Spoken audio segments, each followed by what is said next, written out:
অন্তর্বর্তী সরকারের উদ্দেশ্যে গণ অধিকার পরিষদের সাধারণ সম্পাদক মোহাম্মদ রাশেদ খান বলেছেন, চা নাস্তা খাওয়ানোর সংলাপ করবেন না। আজ রোববার বিকেলে রাজধানীর বিজয়নগরে গণ অধিকার পরিষদ ঢাকা মহানগর দক্ষিণ আয়োজিত এক সমাবেশে একথা বলেন তিনি। নির্বাচনের সুনির্দিষ্ট তারিখ ঘোষণার আহ্বান জানিয়ে রাশেদ খান বলেন, চা নাস্তা খাওয়ানোর সংলাপ করবেন না, সংলাপ ফলপ্রসূ করতে সিদ্ধান্ত জানান। বিচার, সংস্কার ও নির্বাচনের রোডম্যাপ প্রকাশ করুন। আমাদের দাবি, আগামী সেপ্টেম্বরে তফসিল ও ডিসেম্বরের মধ্যে জাতীয় নির্বাচনের আয়োজন করুন।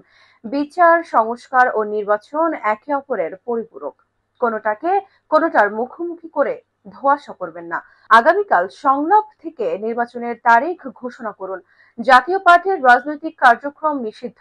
জিএম কাদের সহ ফ্যাসিবাদের সহযোগীদের গ্রেপ্তার এবং বরিশালে গণ অধিকার পরিষদের নেতাকর্মীদের ওপর জাতীয় পার্টির হামলার প্রতিবাদে এই সমাবেশের আয়োজন করা হয়। সমাবেশ শেষে বিক্ষোভ মিছিল করেন দলের নেতাকর্মীরা। মোহাম্মদ রাশেদ খান বলেন, শেখ হাসিনার বিচার হলে জিএম কাদেরের কেন বিচার হবে না?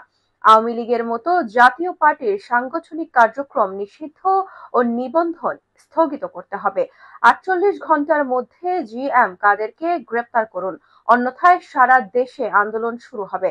গণ অধিকার পরিষদের সাধারণ সম্পাদক আরো বলেন, এই দেশের গণতন্ত্র হত্যার জন্য হাসিনা যেভাবে দায়ী, ঠিক একইভাবে জিএম কাদেরও দায়ী। জিএম কাদেরের নামে মামলা হলেও তাকে কেন গ্রেপ্তার করা হচ্ছে না? উপদেষ্টা পরিষদ বা সরকারকে জাতীয় পার্টিকে পৃষ্ঠপোষকতা করছে, অন্যথায় কেন জাতীয় পার্টির সাংগঠনিক কার্যক্রম নিষিদ্ধ হচ্ছে না? মিছিল মিটিংয়ে বাধা দেওয়া হচ্ছে না। জাতীয় পার্টির মিছিল মিটিংয়ে আওয়ামী লীগ যুক্ত হচ্ছে। রাশেদ খান আরো বলেন, বরিশালে গণ অধিকার পরিষদের নেতাকর্মীদের হামলার পরিপ্রেক্ষিতে মামলা হয়েছে।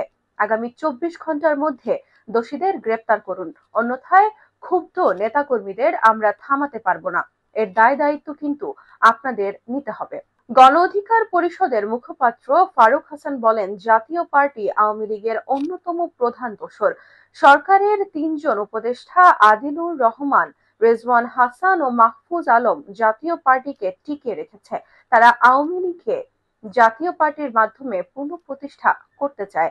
আমরা পরিষ্কারভাবে বলছি, জাতীয় পার্টি আজ থেকে নিষিদ্ধ। যেখানেই যাওয়া যাবে সেখানে প্রতিরোধ হবে।